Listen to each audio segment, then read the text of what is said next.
นี่ทุกคนหลังจากกินข้าวอิ่มเนาะ เติมด้วยของหวาน อร่อย ทั่วดินครัวใส่กับน้ำตาลเนาะโคตรอร่อยเลย มาไหมกินของหวานนำกันพ่นจะมันประกรอบเลย ไม่ขมนิดนึงทำไม บ่มันบ่อยากสุกเนาะ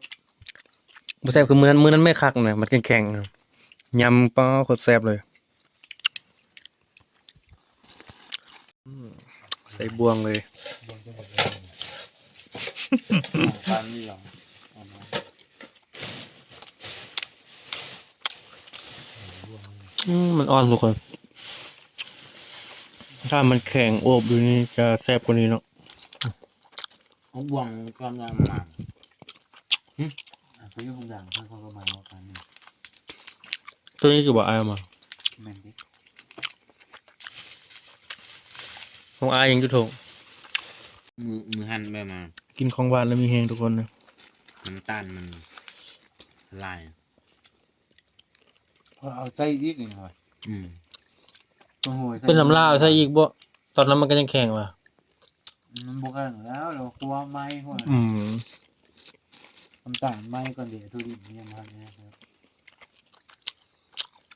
มันจะคุมมันไหม้แล้วค่อยเอาน้ำตาลหูอีก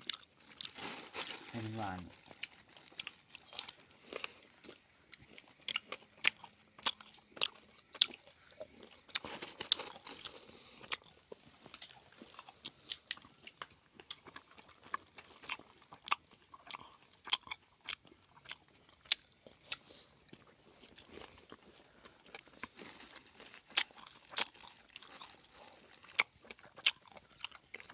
ใช่ป่ะ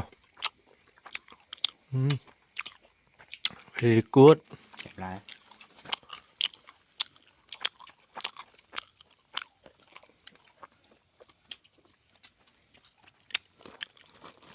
นี่ทุกคนหลังจากกินของขาวของหวานแล้วเนาะ